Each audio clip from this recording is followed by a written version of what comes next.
तिमिरान्धस्य ज्ञानाञ्जनशलाकया चक्षुरुन्मीलितं येन तस्मै श्रीगुरवे नमः।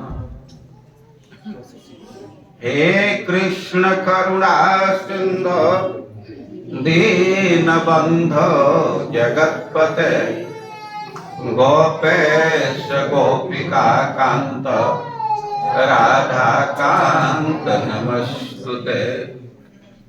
जयतां सुरतोर्पंग मम मंद मतिर्गति मत सर्वस्व पदाम्बुज राधा मदन मोहनौ।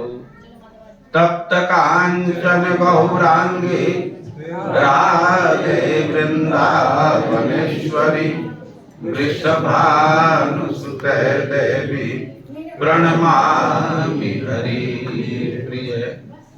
नमो महावदान्याय कृष्ण प्रेम प्रदायते कृष्णाय कृष्ण चैतन्य नाम्ने गौरद्विषे नमः। श्री चैतन्य मनोभीष्टं स्थापितं येन भूतले सोऽयं रूपः कदा मह्यं ददाति स्वपदान्तिकम्। वाञ्छाकल्पतरुभ्यश्च कृपा सिन्धुभ्यैव च पतितानां पावनेभ्यो वैष्णवेभ्यो नमो नमः। जय श्री कृष्ण चैतन्य प्रभु नित्यानंद श्री अद्वैत गदाधर शिवासादि गौर भक्तवृंद। हरे कृष्णा कृष्णा कृष्णा हरे हरे हरे राम राम राम हरे हरे। हरे कृष्णा कृष्णा कृष्णा हरे हरे हरे राम राम राम हरे हरे।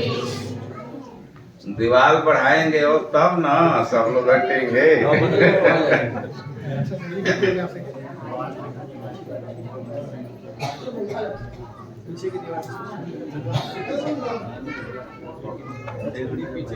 एक बात मैं पहले ही कह देना चाहता हूँ, लास्ट में याद आएगा कि नहीं।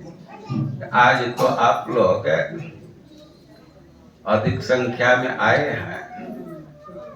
हो सकता है कि आज संडे को छुट्टी है इसलिए आ गए होंगे, लेकिन कल के लिए मैं कहूंगा कि छुट्टी ले करके आइए। क्योंकि इस अध्याय में जो श्लोक हैं उन श्लोकों की व्याख्या के लिए हमको कहा गया है, तो सबसे अच्छे जो श्लोक हैं वे कल आएंगे। बहुत सरस से कल की कथा होगी, तो यदि संभव हो तो कल जरूर आइए। और कल तक ही सत्र है, परसों दिन गौर पूर्णिमा का उत्सव मनाया जाएगा।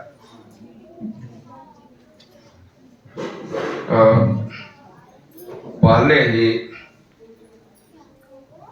बंधन डाल दिए हैं भवानंद जी कि जहाँ कथा रुकी थी वहीं से प्रारंभ होगा, तो अब तो इधर उधर कोई कर नहीं सकता।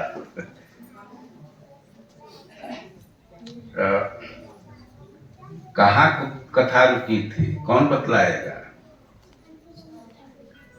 शिव वंदित चैतन्य महाप्रभु जगन्नाथ जी का स्तुति कर रहे हैं। जगन्नाथ जी का स्तुति कर रहे हैं। जयति जयति जयति जयति पर ही रुका था कि और आगे बढ़ गया था। जयति जन निवास, जयति जन निवास देवकी जन्म बात। यहाँ जिस पॉइंट पर कथा रुकी थी उसको थोड़ा आगे बढ़ा दिया गया है, जैसा कि यहाँ ही बतलाया गया था तो दूसरे जगह इंदिरापुरम में उसको कुछ आगे बढ़ा दिया गया कि फिर भी हम ठीक वहीं से प्रारंभ कर रहे हैं। जब आदेश है कि जहाँ रुकी है वहीं से प्रारंभ करना है, तो एक बार उसी श्लोक को फिर से आप लोग बोल दीजिए। 29 आ गया स्क्रीन पर। 29 जयति जन निवासो देवकी जन्म बादो यदुवर परिषद स्वय दुर्भिरस्यन्न धर्मम् स्थिरचर वृजिघ्नः सुस्मितः श्रीमुखेन ब्रजपुर वनितानां वर्धयन् कामदेवम्। जयति जन निवासो देवकी जन्म बादो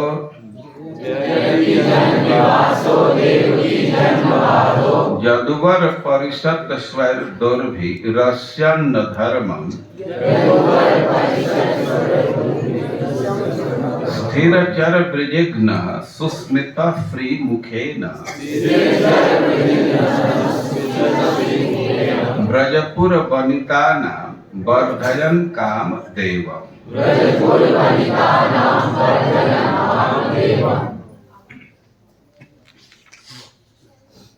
हम लोग इस श्लोक का अर्थ कर रहे थे। कई एक शब्दों का अर्थ किया गया। लास्ट में हम लोग चर्चा कर रहे थे कि ब्रजपुर वनिता नाम वर्धयन् कामदेव। चैतन्य महाप्रभु कह रहे हैं कि जो देवकी के पुत्र के रूप में ख्यापित हैं उनकी जय हो, और ब्रज के अचर और चर प्राणियों के संताप को दूर करने वाले हैं उनकी जय हो, और जो ब्रज के और मथुरा के द्वारका के स्त्रियों के कामदेव का वर्धन करने वाले हैं उनका जय हो। हम लोग सुबह सुन रहे थे कि ब्रज की गोपियां कृष्ण से कंप्लेन कर रही, उनसे प्रार्थना कर रही है कि सिंचांग नस्ते धरा मृत पूर केड़ा।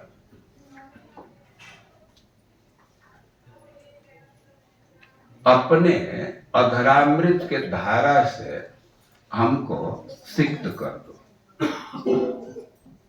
हमको शराबोर कर दो, हमको डुबा दो, क्योंकि तुम्हारे अवलोकन से मुस्कान जो चितवन से हमारे चित्त में कामाग्नि प्रज्वलित हुआ है। इससे कामाग्नि को जलाने वाले तुम हो, इसको प्रज्वलित करने वाले तुम हो, तो तुम्हारी जिम्मेवारी बन रही है कि इसको शांत करो। सिंचांग नष्टधरा मृत पूर केला हासावलोक कल गीतज हरिक्षयाग्नि।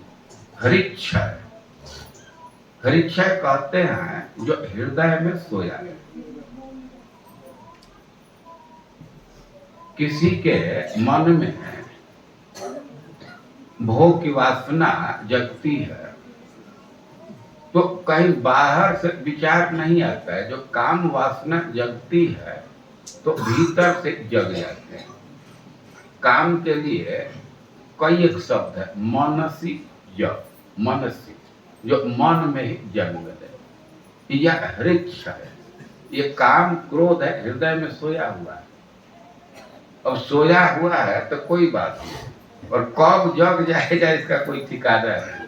और जग गया तब तो मत डालता है। प्रमाथि दृढ़वत बल, बहुत बलवान है। तो हृक्षयाग्नि, ये जो हृक्षय है तो आग के समान है। यह ताप उत्पन्न करता है।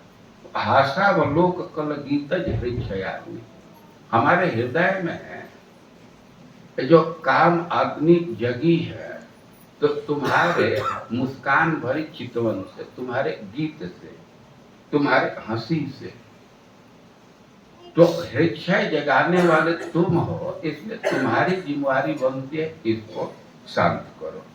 ये कैसे शांत करें?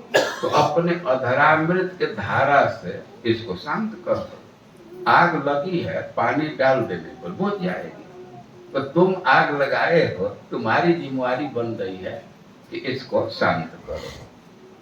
और चैतन्य महाप्रभु जो श्लोक बोल रहे हैं उसमें एक शब्द है वर्धयन् कामदेव, ब्रज के गोपियों के काम को बढ़ा देते। लेकिन शब्द पर विचार करना के कामदेव, ये काम ही देवता है। देवता का अर्थ होता है दिव्यति, जो चमक रहा है, कांति से युक्त है, तो उसको देवता कहते हैं। गोपियों के हृदय में जो काम है, तो वह सांसारिक कामना नहीं है। हम लोग जिस काम का अनुभव करते हैं वह काम नहीं है, वो कृष्ण के प्रति प्रेम है। तो काम खुद अपने आप में एक देवता है। मैं सुबह चर्चा किया था कि काम जगने से गोपियों की शोभा और बढ़ जा रही है। बिलोमंगल ठाकुर के श्लोक की व्याख्या करते हुए हम लोग विचार कर रहे थे कि स्रस्त स्रस्त निबद्ध गोपी विलसत, स्रस्त स्रस्त निबद्ध विलसत गोपी सहस्त्रा वृत, वो हजारों हजारों गोपियों से कृष्ण घिरे हुए, और गोपियां बहुत सुंदर लग रही है क्योंकि उनमें प्रेम का उद्रेक बढ़ा है।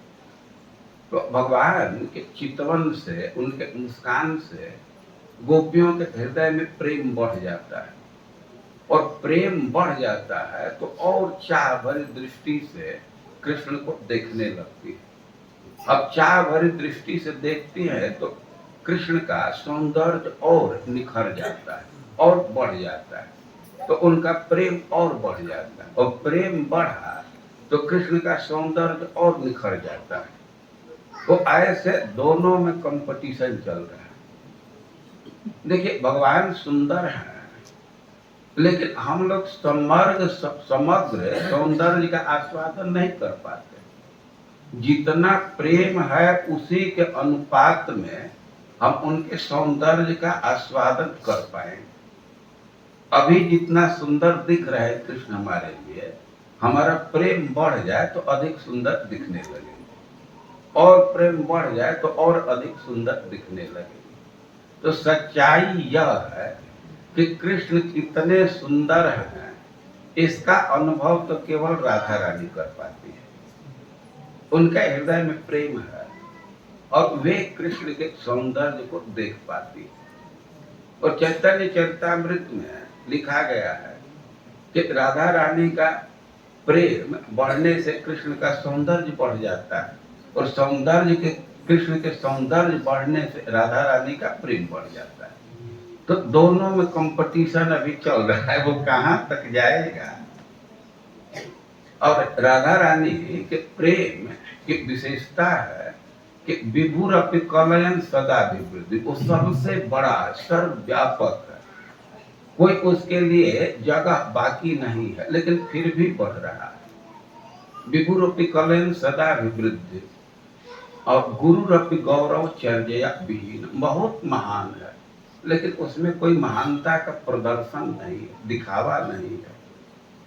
और मुहुरूपचित वक्रमा शुद्ध, राधा रानी के प्रेम की विशेषता है कि उसमें बहुत वक्रिमा है, पद पद पर कुटिलता है, लेकिन फिर भी वह शुद्ध है। जयति मुरद्दसी श्री राधिका अनुराग, ग्रंथकार कर रहे हैं कि राधा रानी के जो प्रेम है मुरद्दसी, मूर दैत्य का वध करने वाले श्री कृष्ण के प्रति उसकी जय जयकार हो। और कृष्ण अपने चितवन से गोपियों के काम को बढ़ा देते हैं। गोपियां कृष्ण से कंप्लेन करती हैं, दिन परीक्षय नील कुंतल वनरुहाननम बिभ्रदावृतम। वे कह रही हैं कि दिन परीक्षय, हम लोग तो दिन भर आपके विरह में जलती ही है।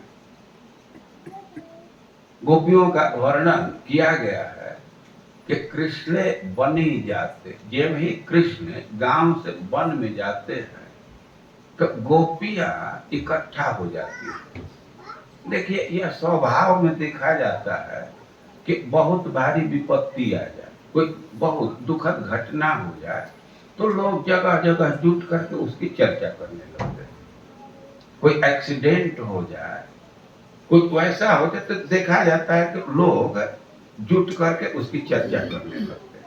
और कृष्ण गांव से वन में चले गए तो बहुत भारी दुखद घटना गोपियों के लिए, और वे एक जगह जुट जाती है और कृष्ण की चर्चा करते हुए निन्नु दुखे न वासर, बड़े दुख से दिन को व्यतीत करती है। आशा रहती है कि संध्या को आएंगे, कृष्ण का दर्शन होगा, हम शांति अनुभव करेंगे। लेकिन गोपियां कह रही हैं कि दिन परीक्षय नील कुंतल वनरुहानन बिभ्रदावृतम, कि संध्या को आप लौटते हैं और वनरुहानन, आपका जो कमल सदृश मुख है तो वह नील कुंतल है आवृतम, तो घुंघराले बाल है तो उससे ढका हुआ है। भगवान के बाल घुंघराले हैं तो प्रायः माँ तो उसको संभाल करके पीछे रखती है, लेकिन खेल कूद करने में तो बाल का कुछ हिस्सा आगे लटक जाता है, तो मुख उस घुंघराले बाल से ढक जाता है। और घना रजस्वल, भगवान वन से लौटते हैं तो गायों के खुर से धूल उड़ता है तो वह उनके मुख पर पड़ जाता है, जम जाता है। तो घन रजस्वल, बहुत घना धूल पड़ गया है, या एक अर्थ किया गया है कि घन सुअलम, वो धूल पड़ता है मुख पर, लेकिन उससे कृष्ण का सौंदर्य धूमिल नहीं होता है। एक सिद्धांत है कि सुंदरे किम असुंदर,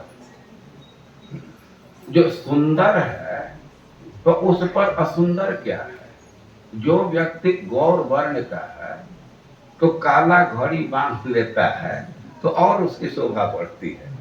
ऐसा नहीं है कि काला धारण कर लिया तो उसकी शोभा बिगड़ी। कई स्त्रियां हैं कि अपने को सजाती हैं, गौर वर्ण की हैं, तो काला कुछ मासा जैसा कुछ अपने से बना देती हैं। तो भगवान इतने सुंदर हैं कि धूल पड़ने से उनका सौंदर्य घटता नहीं है बल्कि और बढ़ जाता है। और सुअलम, अलम मतलब अलंकार, तो धूल पड़ जाता है तो और वो अलंकार का काम करता है और वो सुंदर लगते हैं। तो कह रहे हैं कि दर्शन मोहन, वो बार बार उस मुख कमल को दिखाते हो और मन से न स्मरण वीर यक्षति, अपने मुख को दिखा करके हमारे हृदय में तो और काम को बढ़ा ही देते हो। गोपियों का कंप्लेन है कि तो साथ में नहीं रहते हो लेकिन दिखते हो बार बार।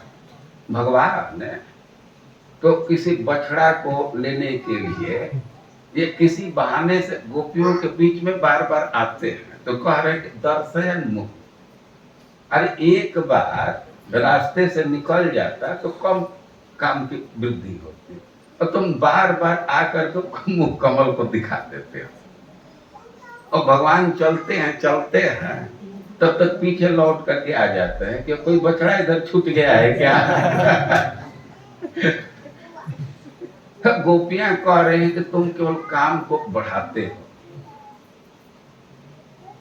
कभी उसको तृप्त नहीं करते। जो हम श्लोक में ये पढ़ रहे हैं कि सुस्मिता श्री मुखेन, मुस्कान युक्त श्री सुंदर मुख से भगवान गोपियों के काम को बढ़ा रहे हैं। तो गोपियों के काम को बढ़ा रहे हैं और काम के विषय में स्पष्ट समझ लेना चाहिए कि गोपियों के लिए जो प्रेम है उसी को काम कहते हैं। उन गोपियों के परिप्रेक्ष्य में काम शब्द का प्रयोग किया जाता है तो उसका अर्थ है प्रेम। तो भगवान अपना मुख दिखा करके गोपियों के प्रेम को और बढ़ा देते हैं, क्योंकि ये स्पष्ट सिद्धांत है प्रेमैव गोपरामाणम काम इत्यति धीयते। जो प्रेम है उसी को काम शब्द से इंगित किया जाता है, कहा जाता है। इस विषय पर मैं इंदिरापुरम में बतलाया था कि काम शब्द का प्रयोग इसलिए करते हैं क्योंकि वो क्रिया की सादृश्यता है, भाव बिल्कुल भिन्न है। जो हमारे चेतना है, जो काम से ग्रसित व्यक्ति की चेतना है, उससे भिन्न चेतना है गोपियों का। लेकिन काम से ग्रसित व्यक्ति का जो व्यवहार होता है तो वही व्यवहार गोपियों का है। इधर कोई काम से ग्रसित हो गया, जिसके हृदय में काम जग गया, तो चुंबन करेगा, आलिंगन करेगा, यही क्रिया होती है ना। तो गोपियों के स्थिति में भी क्रिया तो यही है, लेकिन भाव उनका बिल्कुल भिन्न है। इस संसार में व्यक्ति अपने सुख के लिए किसी का चुंबन करता है, आलिंगन करता है, लेकिन गोपियां अपने शरीर को सजाती हैं, संवारती हैं, तो उनका उद्देश्य है कि कृष्ण इसको देख करके संतुष्ट होंगे और कृष्ण के सुख पर आधारित उनका एक एक व्यवहार है। लेकिन बाहर से देखने में वैसा ही लगता है कि इस संसार की कोई नायिका जो व्यवहार करती वैसे ही गोपियां कर रही हैं। तो व्यवहार को देख करके उनके लिए भी काम शब्द का प्रयोग कर दिया जाता है। तो चाहे वे ब्रज की गोपियां हो, या द्वारका की स्त्रियां हो, मथुरा की स्त्रियां हो, भगवान अपने चितवन से, अपने मुस्कान से, अपने सुंदर मुख को दिखा करके उनके काम की और बढ़ा देते, उनके प्रेम को और बढ़ा देते।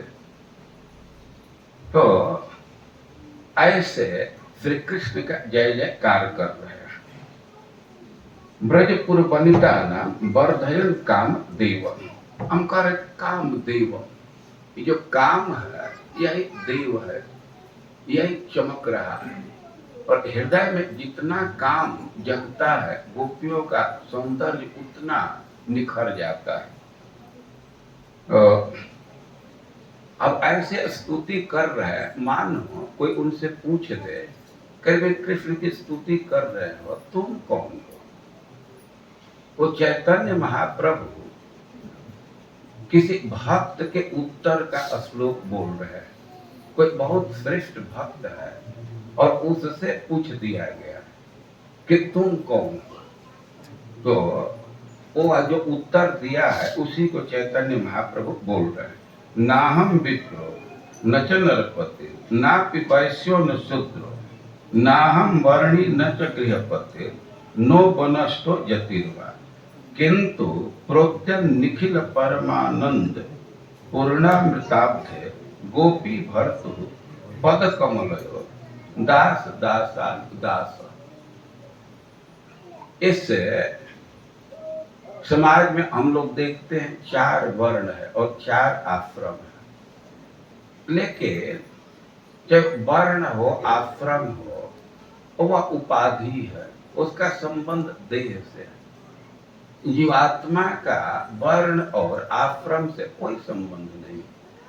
तो चैतन्य महाप्रभु कह रहे हैं कि नाहम विप्रो, मैं ब्राह्मण नहीं हूं, न च नरपति, मैं क्षत्रिय नहीं हूं, ना पिवैश्यो, मैं वैश्य नहीं हूं, न शूद्र, मैं शूद्र नहीं हूं, ना हम वर्णी, मैं ब्रह्मचारी नहीं हूं, न च गृह पति, मैं गृहस्थ नहीं हूँ, नो वनस्थ, मैं वानप्रस्थित नहीं, यतिर्वा, न ही मैं यति हूँ। तब क्या है, तो कह रहे हैं कि जो पूर्णानंद मूर्ति है, घन आनंद है, गोपी के पति हैं, गोपियों के रक्षक हैं, गोपियों को संतुष्ट करने वाले हैं, तो उन्हीं के दास का अनुदास। और चैतन्य महाप्रभु बहुत दैन्य पूर्वक अपना परिचय बतला रहे हैं। तो कह रहे हैं कि एत परिपुनरपि करिल प्रणाम, जोड़ हाथे भक्तगण वंदे भगवान।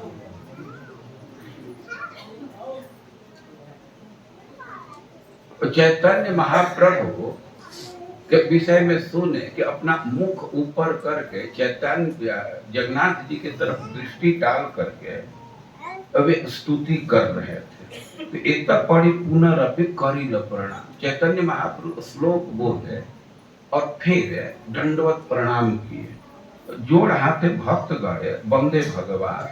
और भक्त लोग भी भगवान की वंदना किए, सब लोग हाथ जोड़ करके उनको नमस्कार करे। उदंड नृत्य प्रभु करी अहंकार, चक्र भ्रमे भ्रमे जैसे आलत आकार। अब चैतन्य महाप्रभु उदंड नृत्य प्रारंभ किए। उदंड नृत्य, उनको नृत्य करने की इच्छा हुई तो सातों संप्रदाय को एक जगह मिला दिया। अब उदंड नृत्य करने के लिए हुंकार भरे। उदंड नृत्य जैसे डंडा को ऊपर उठाया जाए, तो डंडा जैसा ऊपर उठना, इसको उदंड नृत्य कहते हैं। दंड मतलब डंडा, उत मतलब ऊपर। तो उदंड नृत्य का अर्थ है कि डंडा जैसे ऊपर उछलना। तो कह रहे हैं कि उदंड नृत्य प्रभु करी अहंकार, चक्र भ्रमे भ्रमे जैसे आलत आकार। वो बहुत ऊपर वे उछल रहे थे और कभी कभी चक्र के समान घूम रहे थे। तो चैतन्य महाप्रभु इतना तेजी से चक्र जैसा घूम रहे थे कि पता नहीं चलता था कि वे कहाँ। जैसे कोई लड़के हैं तो आग को रस्सी में बांध कर कभी कभी ऐसे घुमाते हैं, तो एक सर्किल जैसा दिखता है, लगता है कि आग का एक सर्किल बन गया, तो उसको आलाप चक्र कहते हैं। तो चैतन्य महाप्रभु भी इतना तेजी से घूम रहे थे कि लग रहा था कि वो आलाप चक्र हो। प्रभु पाछे बोले आचार्य करी अहंकार, हरि बोलो बोली बार बार। चैतन्य महाप्रभु नृत्य कर रहे थे तो उनके पीछे पीछे अद्वैताचार्य भी चल रहे थे और बार बार हरि बोल ऐसे बोलते हुए थे। लोक निवारित है तीन मंडल, प्रथम मंडल नित्यानंद महाबल। चैतन्य महाप्रभु नृत्य करने लगे तो बहुत भीड़ इकट्ठा हो गई। भीड़ तो थी, सब चैतन्य महाप्रभु के नजदीक जाना चाह रहे थे। तो तीन आवरण किया गया। नित्यानंद प्रभु अपने हाथों से लोगों को दूर रखते थे। चैतन्य महाप्रभु नृत्य कर रहे हैं तो बीच में डिस्टर्ब न हो जाए तो लोगों को दूर रखते थे। तो एक आवरण तो नित्यानंद प्रभु अपने हाथों से कर रहे थे। तो प्रथम मंडल नित्यानंद महाबल और काशीश्वर गोविंदादि यत भक्तगण हाथाहाथी करी भैल द्वितीय मंडल।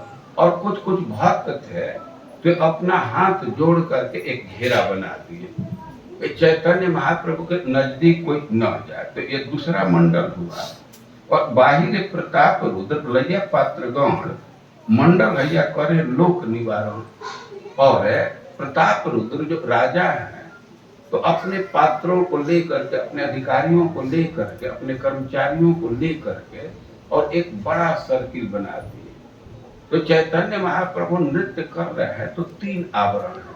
प्रथम आवरण नित्यानंद प्रभु, दूसरा आवरण कुछ भक्तों के मेल से है, हाथ पकड़ करके घेरा बना दिया। और तीसरा आवरण प्रताप रुद्र बनाए हैं। हरिचंदन स्कंद हस्त आलम्बिया, प्रभु नृत्य देखे राजा आविष्ट भैया। तो ऐसे मंडल बनाए थे और प्रताप रूप अपने पुत्र हरिचंदन के कंधे पर हाथ रख करके और चैतन्य महाप्रभु के नृत्य को देख रहे थे। एक जगह खड़े थे और हरिचंदन के हाथ पर, हरिचंदन के कंधे पर हाथ रखे थे और एकदम आवेश पूर्वक नृत्य को देख रहे थे। हिन काले श्रीनिवास प्रेमाविष्ट मौन, राजा आगे रही देखे प्रभु नर्तन। तो श्रीवास भी राजा के आगे खड़ा होकर के चैतन्य महाप्रभु के नृत्य को देख रहे थे और श्रीवास तो बिल्कुल उसी में तल्लीन थे। चैतन्य महाप्रभु के नृत्य को देखने में एकदम तल्लीन थे, लेकिन खड़ा हो गए थे राजा के आगे।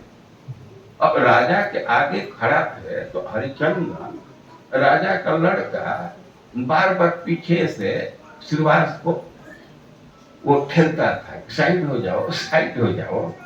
वो कई एक बार ऐसा कर रहा था। तो कह रहे हैं कि नृत्यावेश से श्रीवास किछु ही न जाने, बार बार ठेलते हो क्रोध रहेगा मौने।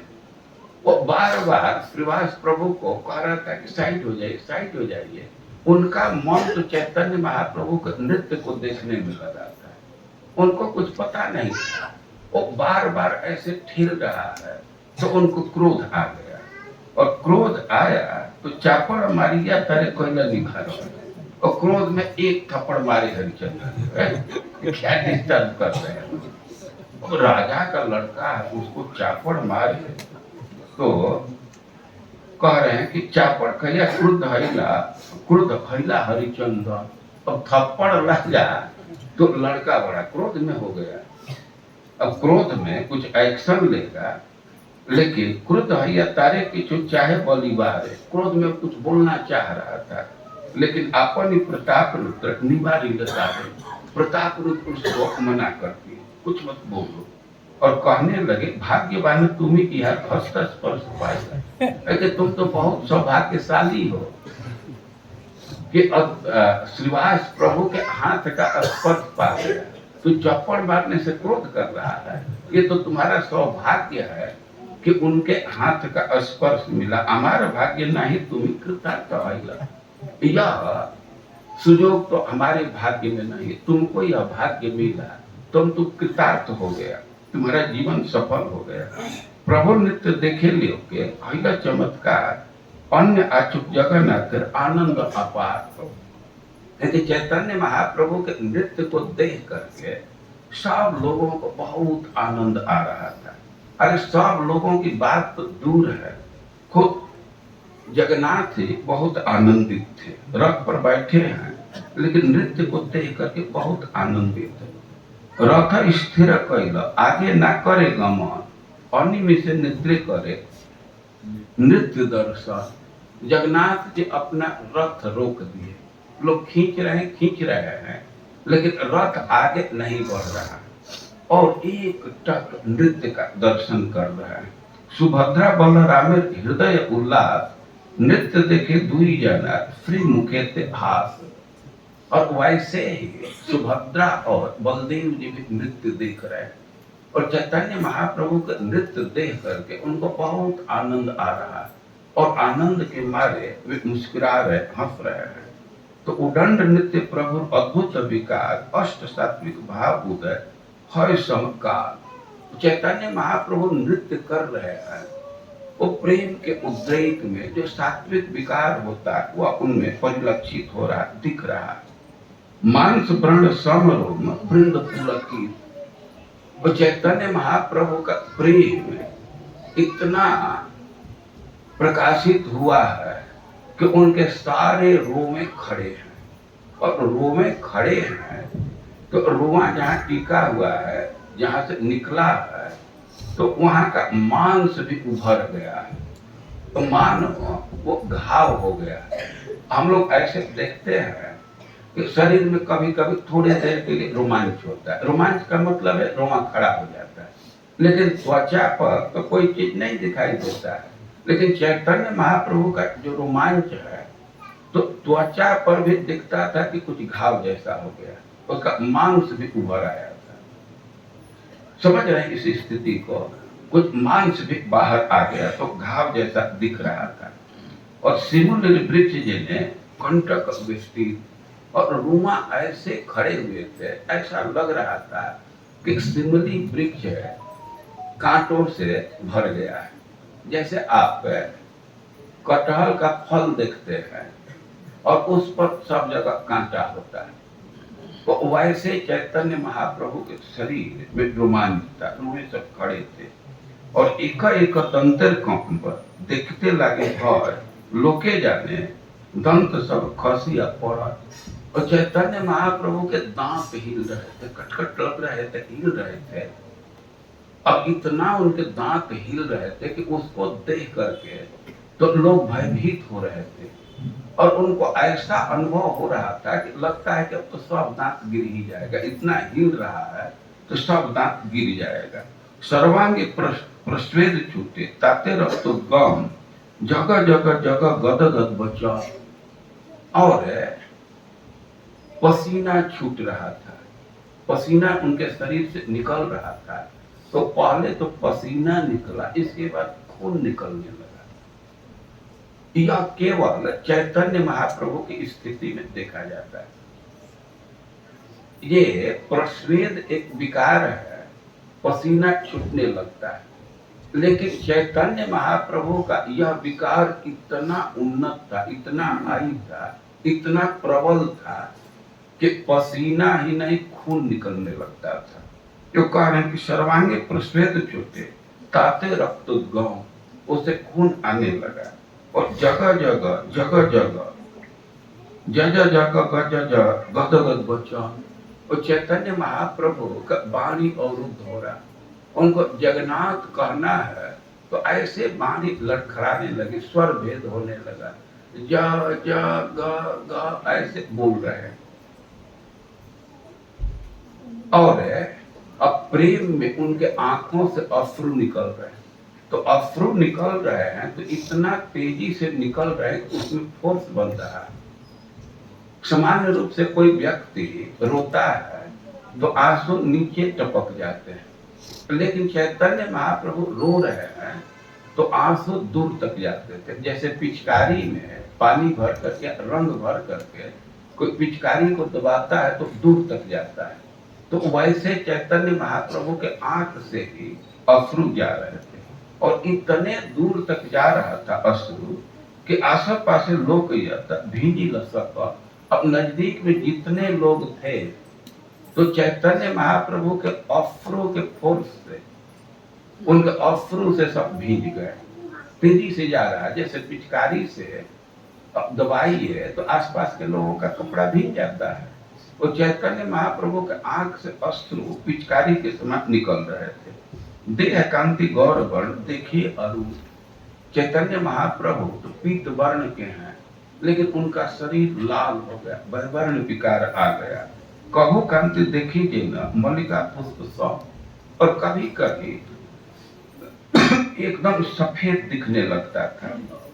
कभू स्तंभ कभू प्रभु भूमि तो लौटाए, शुष्क काट स्तंभ पद हस्त न चला। और चैतन्य महाप्रभु तो कभी कभी जड़ता विकार को प्राप्त हो जाते हैं, एकदम स्तंभ जैसा, पिलर जैसा खड़ा। और कभी कभी भूमि पर गिर जाते थे, मूर्छित हो जाते थे।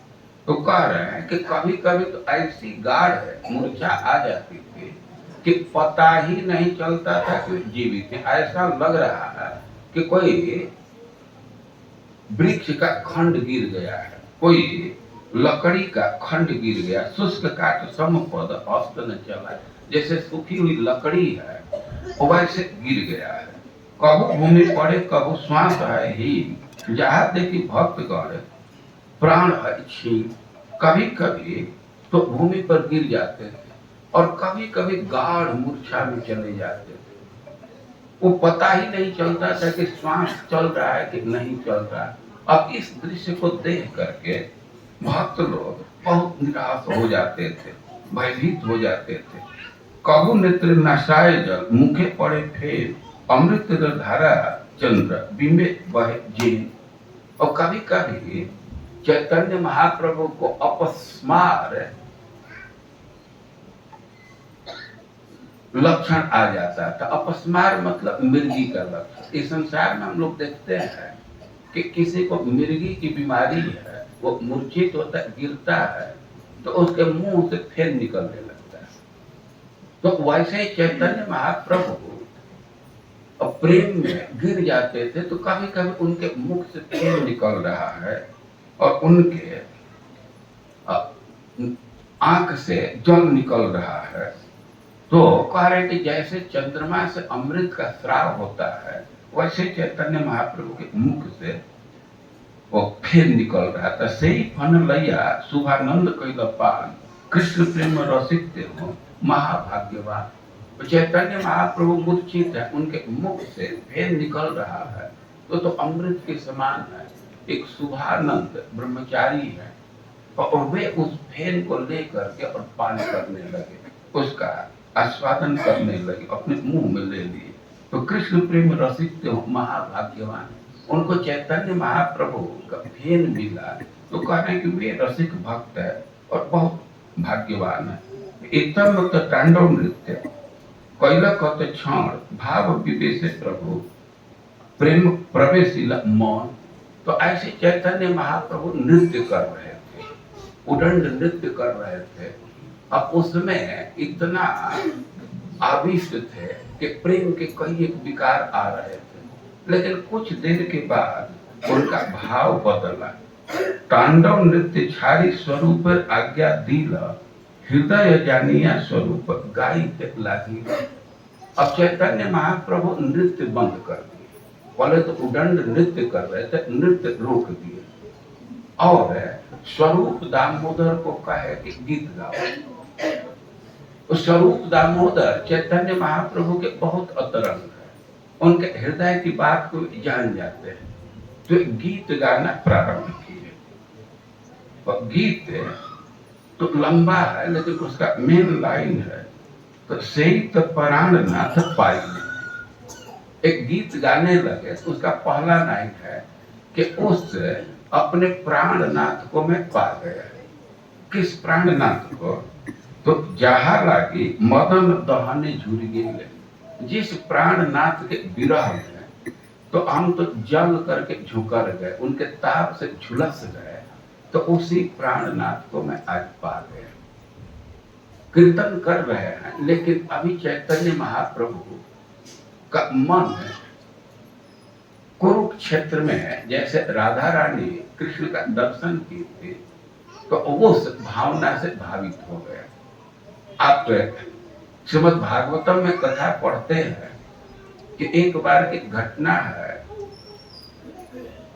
सूर्य ग्रहण लगने वाला था, सर्वग्रास सूर्य ग्रहण लगने वाला था, कल्पक क्षय था।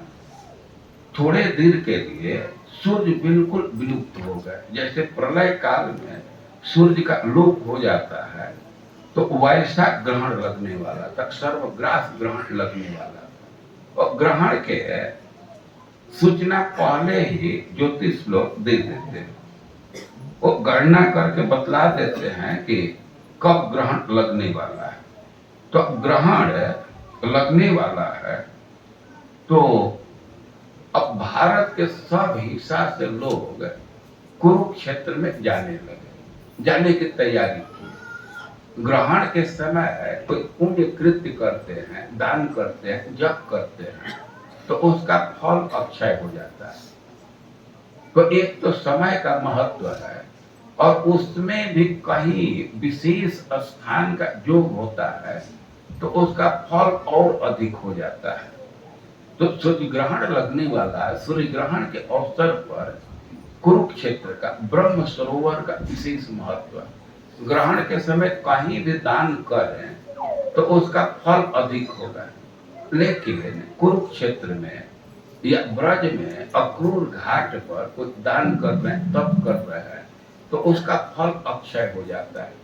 तो ग्रहण लगने वाला है, तो भारत के सब हिस्सा से लोग कुरुक्षेत्र जाने का प्लान कर रहे थे।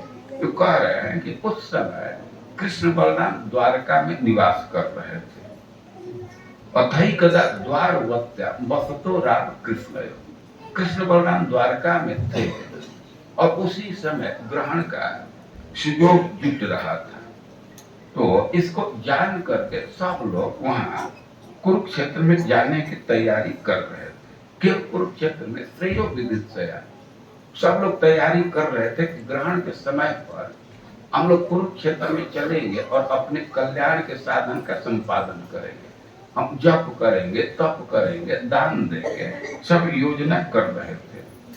भाई कुरुक्षेत्र की क्या महिमा है कि वहां लोग जाना चाहते हैं। तो कह रहे हैं कि निक्षत्रिया महिम कुर्वन् राम शस्त्र भृतांबर, जो शस्त्रधारियों में सबसे श्रेष्ठ है परशुराम जी, तो क्षत्रियों का संहार कर रहे हैं।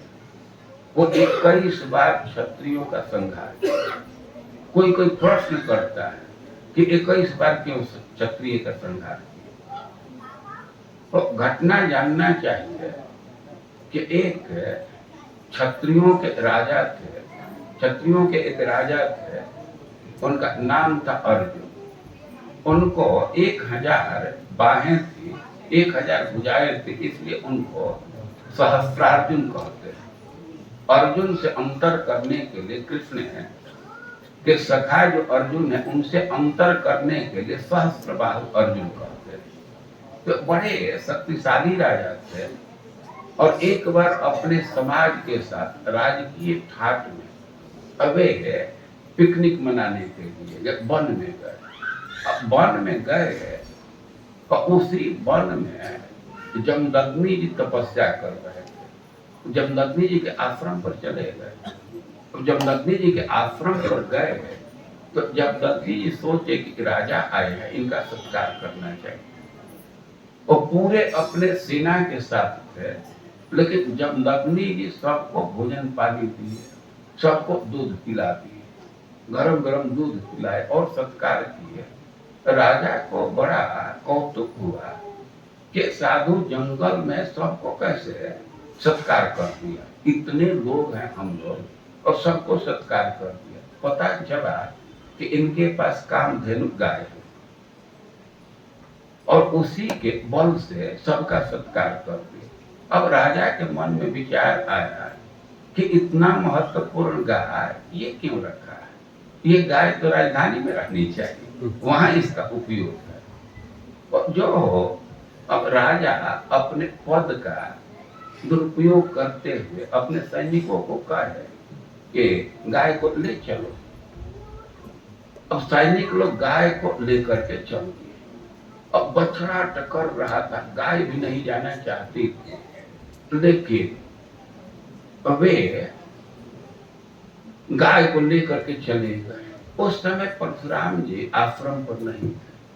अब आश्रम पर आए तो देख रहे हैं कि माँ बड़ा दुखी है और गाय नहीं है, गाय कहाँ गई। तो पता चला कि सहस्त्रबाहु अर्जुन आया था, वो गाय को लेकर के गया। तो वे गए और अकेले उन जादुओं से युद्ध करने लगे, क्षत्रियों से युद्ध करने लगे। और परशुराम जी का यह प्रताप है कि सबको परास्त करते। वे अकेले थे और उधर से सहस्त्रबाहु अर्जुन की सेनाएं लड़ रही थी। और सहस्त्रबाहु अर्जुन का क्या पोजीशन है, क्या प्रताप है, क्या बल है, एक घटना से समझ सकते हैं।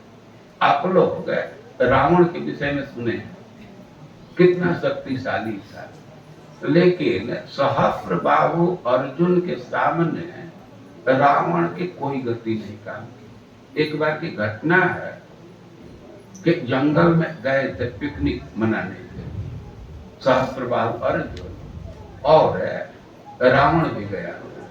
तो रावण एक कैंप लगाया था, उसमें उसके बहुत सामान थे, बहुत लोग थे और सहस्त्रबाहु अर्जुन उसके नीचे थे, उससे और आगे थे, नर्मदा के तट पर दोनों का कैंप। तो सहस्त्रबाहु अर्जुन तो पानी को रोक लिए, उनको तो 1000 बाण है।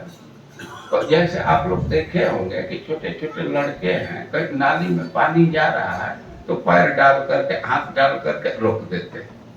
अब पानी रोकेंगे तो उसका परिणाम क्या होगा, वो पानी वो नाले से बाहर जाने लगता है, ओवरफ्लो करने लगता है। तो सहस्त्र बाहु अर्जुन नाला नहीं रोके, पूरा नर्मदा नदी के धारा को भी रोक दिए।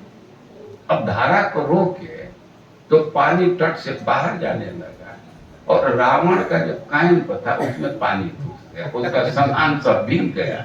वो बड़ा क्रोध में हुआ, फिर तो तमोगुणी है, कौन ऐसा किया, कौन ऐसा किया। वो बड़ा गर्म होकर के चला, और गर्म होकर के चला और गाली बकने लगा। सहस्त्र बाहु अर्जुन, और उसको पकड़ लिए, और वैसे पकड़ लिए जैसे बच्चे पतिंगा को पकड़ लेते। अब ये जो 10 मुंह वाला ये कौन पतिंगा है, इसको ले चलना चाहिए। तो 6 महीना तक उसको कैद करके रखे। रावण एकदम विवश हो गया, कुछ नहीं कर सका। तो सहस्त्र बाहु अर्जुन का ऐसा शक्ति है कि रावण उसके आगे नगण्य है, और उस व्यक्ति की सारी सेना लगी हुई थी, और परशुराम जी सबका संहार कर दिए। संहार कर दिए।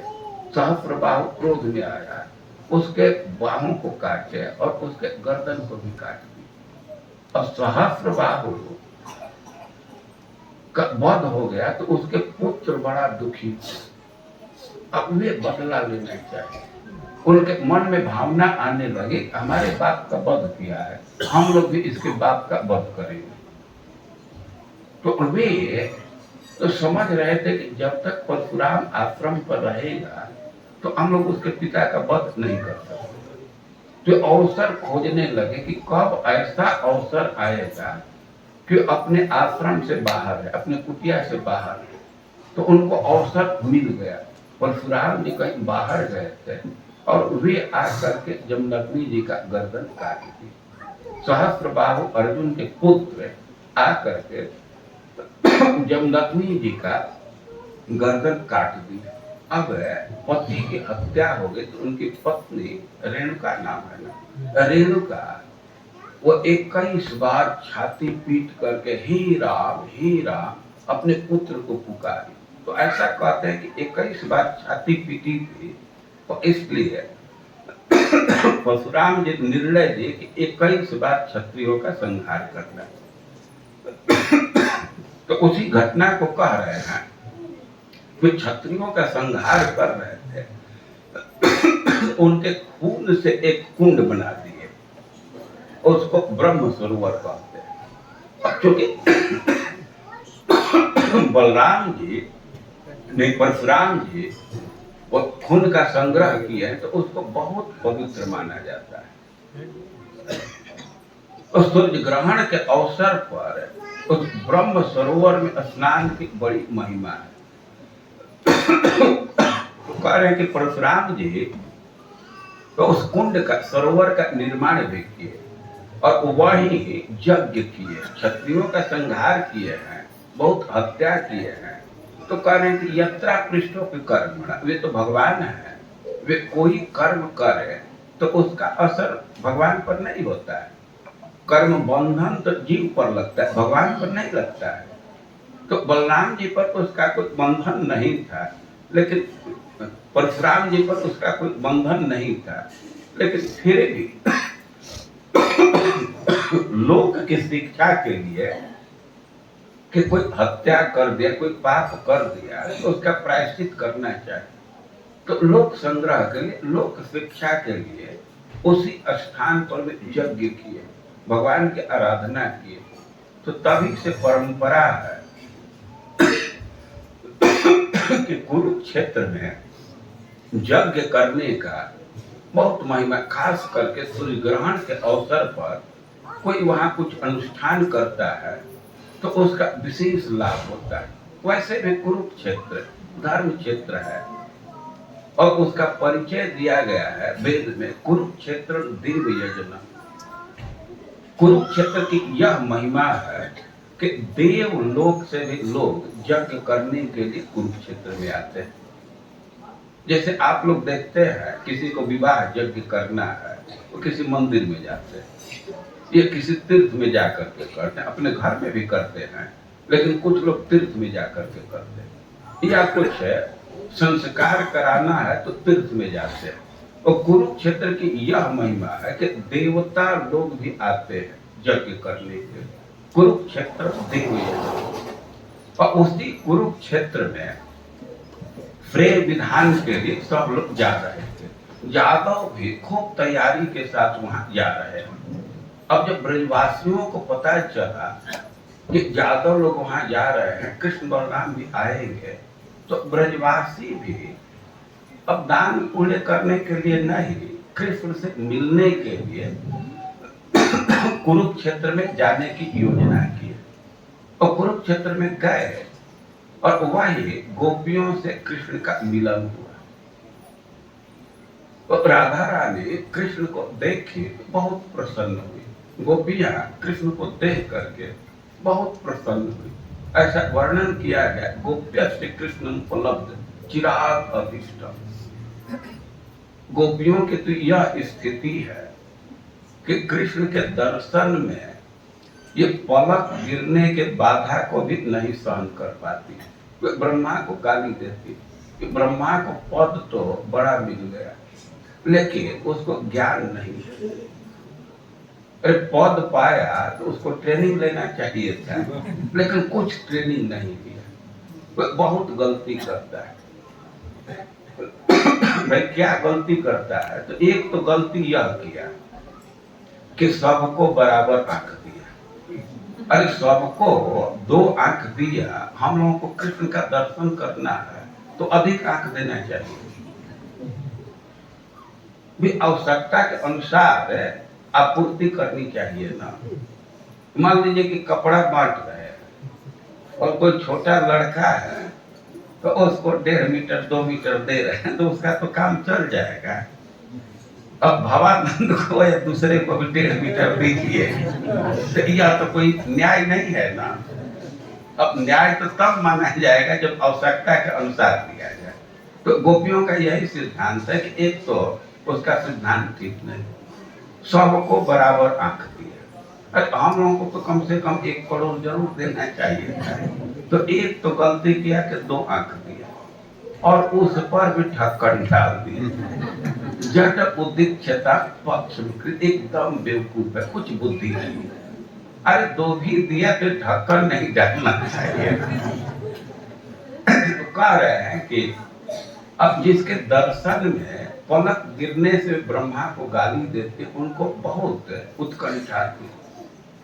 और कृष्ण को प्राप्त करके और मन ही मन उनको हृदय में ले गई और उनका गाढ़ आलिंगन की। कह रहे हैं कि नित्य युजाम दुराप, और गोपियों को जो सुख प्राप्त हुआ तो नित्य युजाम, जो नित्य योग में लगे हुए बड़े बड़े योगी हैं, और उनको भी वैसा सुख नहीं मिलता।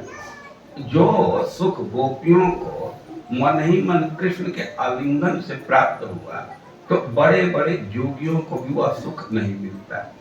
यह नित्य युजाम का अर्थ है कि जो रोज साथ में रहने वाली भगवान की जो पत्नियां हैं, तो वे तो कृष्ण के साथ रोज हैं, नित्य युजा। तो पत्नियों को जो सुख नहीं मिलता है, वह सुख प्राप्त की गोपियां कुरुक्षेत्र में कृष्ण को मन ही मन आलिंगन कर, तो उनको सुख तो जरूर मिला, लेकिन फिर भी उनको पूर्ण सुख नहीं मिला। जैसा सुख वृंदावन में कृष्ण के सानिध्य से प्राप्त हो रहा है, तो वैसा सुख नहीं मिला। तो चैतन्य महाप्रभु इसी भाव का आस्वादन कर रहे हैं। जैसे कुरुक्षेत्र में राधा रानी कृष्ण से मिल करके जिस भाव का आस्वादन की, जो भाव उनके मन में आया, तो चैतन्य महाप्रभु के मन में भी वही भाव आ रहा है। तो पहले भाव आ रहा है कि वे कृष्ण को प्राप्त करके बहुत प्रसन्न है। तो स्वरूप दामोदर को आदेश दिए और स्वरूप दामोदर चैतन्य महाप्रभु के मन को जान करके गीत गाने लगे। तो कह रहे हैं कि सही तो प्राणनाथ पाई, हम तो अपने प्राण प्रियतम को प्राप्त कर लिया। और प्राप्त कर लिया तो कहने कि जहाँ लगी मदन दहने गिर गेले। अरे जिसको प्राप्त के लिए, जिसकी आशा से मैं जल चुका था, झुकर चुका था, और उसको मैं आज पा गया, तो इसी गीत को भी गा रहे थे। तो यही दुनिया ऊंचे स्वरे गाय दामोदर, आनंद मधुर नृत्य करे न ईश्वर।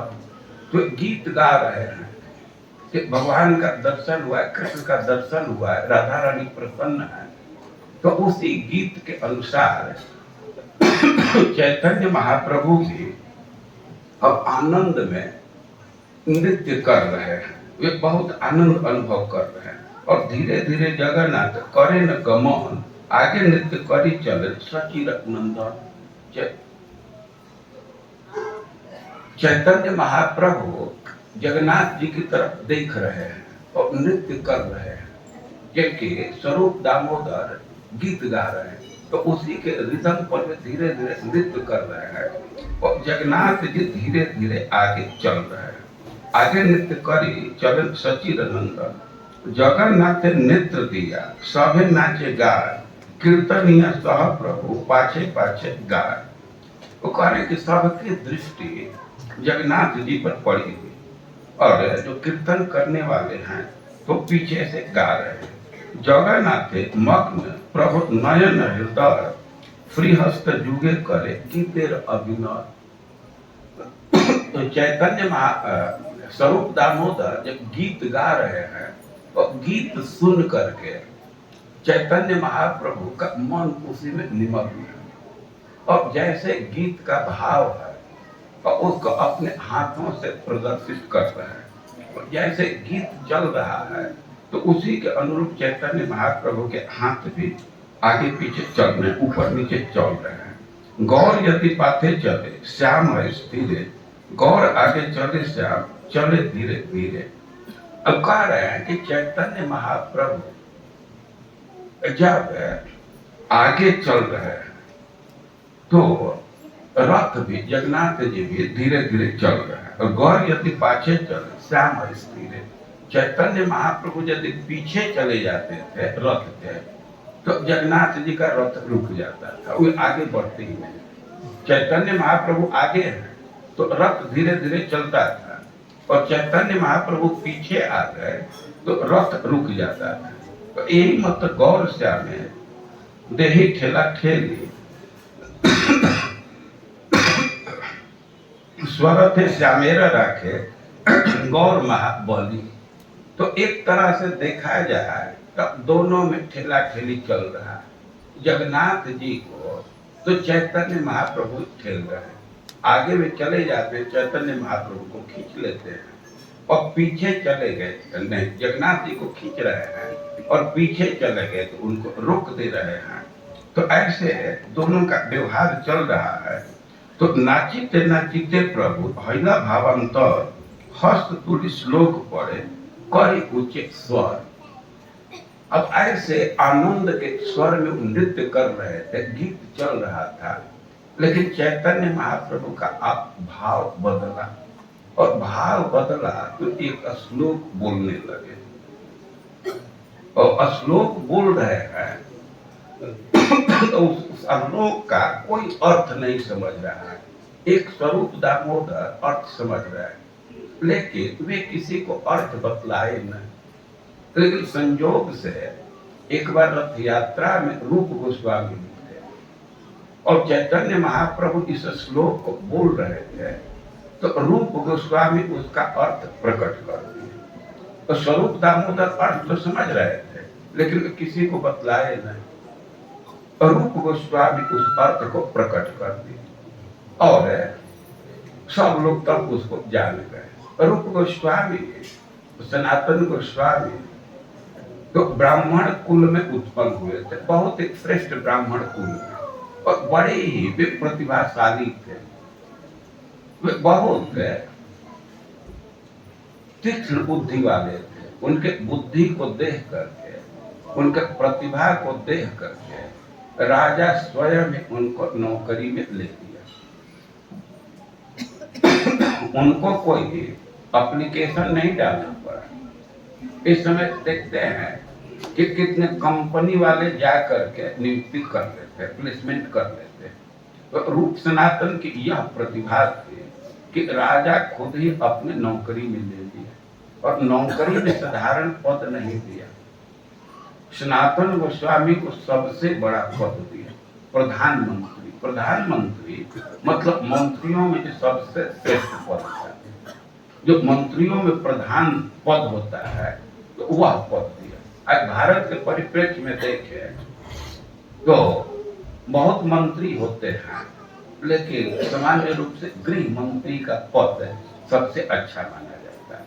तो जैसे मंत्रियों में गृह मंत्री सबसे श्रेष्ठ है, और वैसे ही सनातन गोस्वामी को सबसे प्रधानमंत्री के रूप में नियुक्त किया, मतलब गृह मंत्री का पद दे दिया, और रूप गोस्वामी को रक्षा मंत्री बनाया।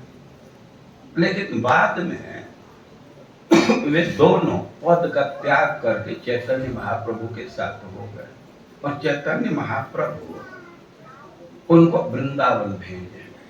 रूप सनातन चैतन्य महाप्रभु से मिले, राम के लिए ग्राम में मिले, बंगाल में मिले। रूप सनातन गोस्वामी राजा की नौकरी कर रहे थे, लेकिन जब भी उनको चैतन्य महाप्रभु के विषय में ज्ञान हुआ, उनके विषय में जानकारी मिली, तो चैतन्य महाप्रभु को पत्र लिखे कि हम लोग आपके साथ रहना चाहते हैं, आपका दर्शन करना चाहते हैं। तो चैतन्य महाप्रभु उनको पत्र का जवाब, उनके पत्र का जवाब दिए कि तुम लोग स्थिर रहो, अपना कार्य करते रहो और भगवान का चिंतन करते रहो। ये पत्र में लिखे कि तुम लोगों का व्यवहार पर व्यसनी नारी के समान होना चाहिए। पर व्यसनी नारी का अर्थ है कि मान लीजिए कि कोई लड़की है और उसका किसी लड़के से अफेयर चल रहा है, कुछ उसका संबंध है, लेकिन उसके विवाह हो गया किसी दूसरे घर में, दूसरे व्यक्ति के साथ, तो अपने पति के घर में जाती है, और कभी कभी देखा जाता है कि अपने पूर्व संबंध को भूल नहीं पाती। तो पति के घर में, ससुराल में है, तो कार्य खूब अच्छा से करती है, झाड़ू लगाना, बर्तन धोना, बल्कि और तत्परता के साथ करती है कि किसी को कुछ डाउट ना हो, लेकिन मन ही मन अपने उस पूर्व संबंध को भी सोचती रहती है, उसका भी आस्वादन करती रहती है। तो चैतन्य महाप्रभु रूप सनातन को यही निर्देश दिए कि तुम लोगों को नौकरी छोड़ना नहीं, पर व्यसनी नारी के समान व्यवहार होना चाहिए, राजा का कार्य करते रहो और कृष्ण का चिंतन करते रहो, भगवान उद्धार करेंगे। तो चैतन्य महाप्रभु ऐसे जवाब दे दिए, लेकिन रूप सनातन चैतन्य महाप्रभु से मिलना चाहते थे, और चैतन्य महाप्रभु मिलने की व्यवस्था की। रूप सनातन तो वहां नहीं गए, लेकिन चैतन्य महाप्रभु मिलने के लिए आ गए। ये लोग राम के लिए अपना रूप छिपा करके गए। चैतन्य महाप्रभु का नियम था कि किसी गांव में नहीं रुकते थे, गांव के बाहर रुकते थे। और रूप सनातन को पता चला कि वे नजदीक में आ गए, गांव के बाहर है, तो आप अर्धरात्रि को अपना भेष छिपा करके और चैतन्य महाप्रभु के पास गए, उनसे प्रार्थना की है। तो चैतन्य महाप्रभु कहे कि तुम लोग चिंता मत करो, कृष्ण शीघ्र ही उद्धार करेंगे, और मैं जब वृंदावन जाऊंगा तब तुम लोग हमसे मिलना। तो रूप सनातन अपना आदमी नियुक्त किए थे कि कब चैतन्य महाप्रभु जगन्नाथपुरी से वृंदावन जा रहे हैं। उस बार भी कह करके निकले थे कि वृंदावन जा रहे हैं, लेकिन रूप सनातन से कहे कि हम तुम लोगों से मिलने के लिए आए, जब वृंदावन जाएंगे तब तुम लोग हमसे मिलना। वो आदमी लगाए थे, और रूप गोस्वामी छुट्टी ले ली, वे त्याग पत्र दे, रिटायरमेंट ले लिए, और सनातन गोस्वामी मेडिकल लीव ले लिए कि स्वास्थ्य खराब है। अब रूप गोस्वामी का हिसाब किताब हुआ, पैसा उनको मिला, पैसे में आधा तो दान देती है भक्तों को, और आधा बचा तो उसमें से आधा अपने परिवार को दिए, और आधा जो बचा मतलब 25% पैसे को इमरजेंसी के लिए रख दिए, कोई विशेष आवश्यकता पड़े तो उस समय खर्च करने के लिए रख दिए। तो आदमी रखे थे कि जब ही चैतन्य महाप्रभु वृंदावन से नहीं जगन्नाथपुरी से निकलेंगे वृंदावन के लिए तो सूचना देना, और चैतन्य महाप्रभु निकले, वो आदमी यहाँ आया जगन्नाथपुरी से बंगाल में आया, सूचना दिया, और तब तक चैतन्य महाप्रभु तो वृंदावन के लिए चल दिए थे। अब रूप गोस्वामी को सेटलमेंट में टाइम लगा, तो सेटलमेंट करके और तब वृंदावन के लिए चले, लेकिन उतने समय में तो चैतन्य महाप्रभु वृंदावन का दर्शन करके लौट रहे थे। रूप गोस्वामी वृंदावन जा रहे थे चैतन्य महाप्रभु से मिलने के लिए, और चैतन्य महाप्रभु वृंदावन से दर्शन करके लौट रहे थे। दोनों का भेंट प्रयागराज में हुआ। 10 दिन रूप गोस्वामी को शिक्षा दिए चैतन्य महाप्रभु, कह दिए कि तुम वृंदावन जाओ, लेकिन एक बार मिलने के लिए जगन्नाथपुरी आना। और सनातन गोस्वामी को सेटलमेंट करने में देर हो गई। राजा कुपित हो गया था कि झूठा छुट्टी लिया है, जेल में डाल दिया था। और रूप गोस्वामी उनको मैसेज दिए कि हम पैसा रखें बनिया के पास, मोदी के पास, और तुम उसका उपयोग करके जेल से निकल जाओ। और सनातन गोस्वामी वैसा किए और जेल से छुटकारा प्राप्त कर लिए।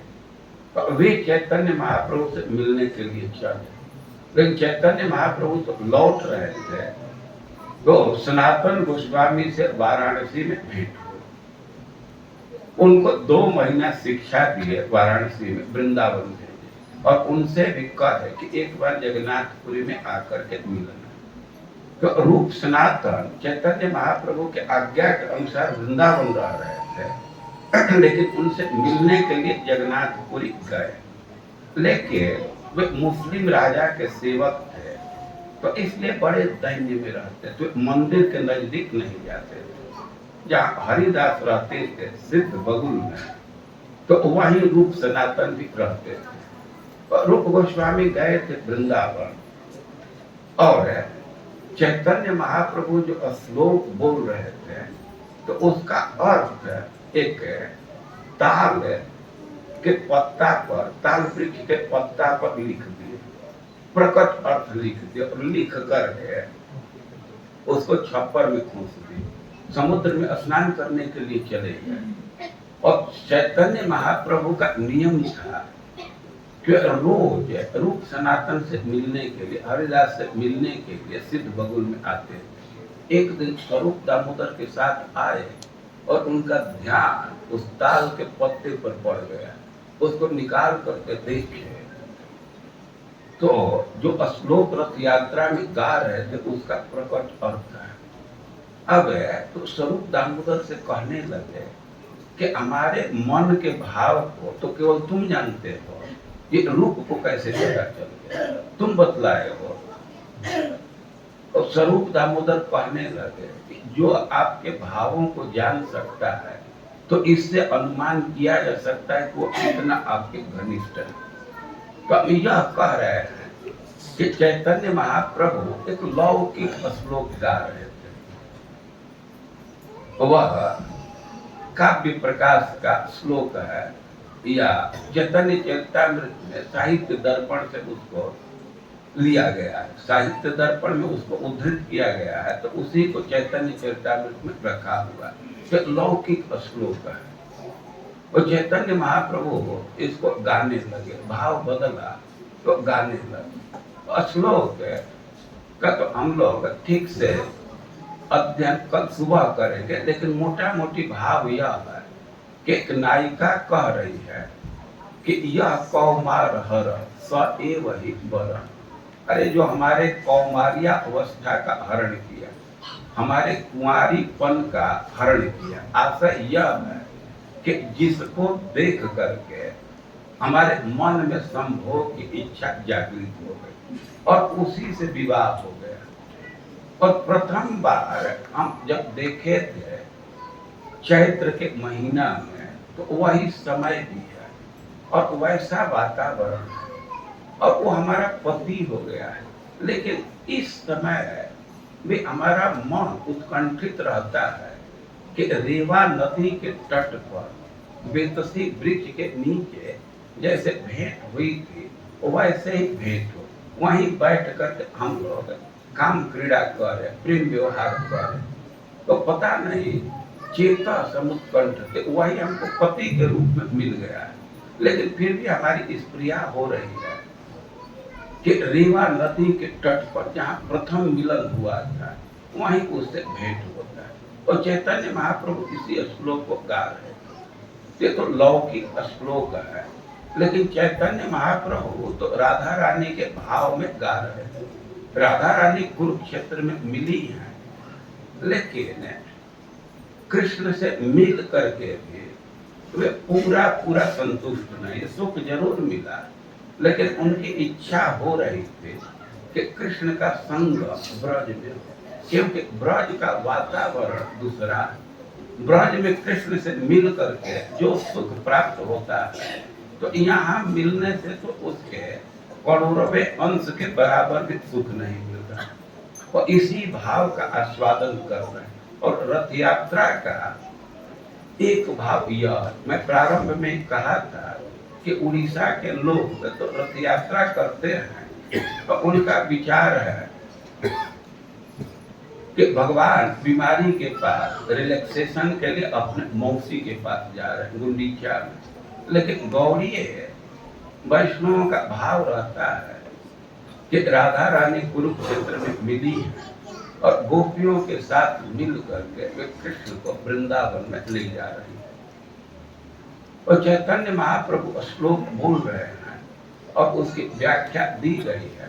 तो इस श्लोक को हम लोग सुबह के सत्र में पढ़ेंगे और इसी के कंटिन्यूएशन में गोपियों का क्या भाव है, कृष्ण से क्या कह रही है। बहुत सुंदर श्लोक है और उस श्लोक को हम लोग संध्या के समय आस्वादन करेंगे। तो भाई हम प्रार्थना करेंगे आप लोगों से कि जैसे आज आए हैं तो कल भी योजना करके संध्या के समय जरूर आए। दिन में कुछ कठिनाई हो सकती है, लेकिन योजना करेंगे तो संध्या के समय जरूर आ जाएंगे। बहुत ही सरस प्रसंग है और बहुत सुख आप लोग अनुभव करेंगे। हरे कृष्ण।